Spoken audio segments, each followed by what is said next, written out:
আজ পরছি এই সুন্দর শাড়িটা অ্যান্ড ইয়েস ফাইনালি পেয়েছি একটা ওয়েডিং রিসেপশনের ইনভিটেশন। নমস্কার, পরে নেবো এই শাড়ি, কিন্তু খুব ঠান্ডা, তো কিভাবে স্টাইল করা যায় সো দেখে নি সেটা। শাড়ি নর্মালি পরবো, কুচিও নর্মালি করব, কিন্তু আঁচলটা বাদিকে না নিয়ে খুব সুন্দর করে প্লিট করব আর দিয়ে ডান দিকের কাঁধে এরকম সামনের দিকে ফেলে নেব। তারপর নেব শল। শলের একটা কর্নার আমি গুজবো বাদিক থেকে কোমরে। শলের বাকিটা পার্ট খুব সুন্দর করে প্লিট করে হাতে নেব আর দিয়ে আঁচলের ভেতর দিয়ে বার করার চেষ্টা করব।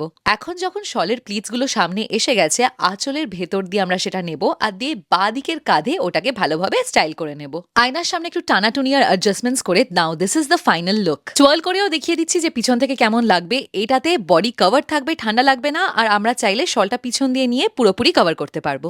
নাও লেটস অ্যাক্সেসরাইজ। পরে নিচ্ছি এই দুলটা, সাথে চোকার, শাখা পলা, চূড়, বালা আর আংটি। যাদের জুয়েলারি ডিটেলস লাগবে তারা কমেন্ট করবেন, বাকিদের জন্য বলবো না, কেন কেউ একটা যেন বলেছিল that I am showing off. ও আর একটা ছোট্ট লাল টিপ তো অবশ্যই পরেছি, সাথে নিয়েছি এই ছোট্ট ক্লাচটা। And this is my final look. আমার দারুণ লেগেছে এই শল আর শাড়ি একসাথে যে লুকটা ক্রিয়েট হয়ে এসেছে। Now it's your turn to recreate the look, আর আমাকে কমেন্টসে জানান যে আপনাদের এই ওভারঅল লুকটা কেমন লাগলো। বাই।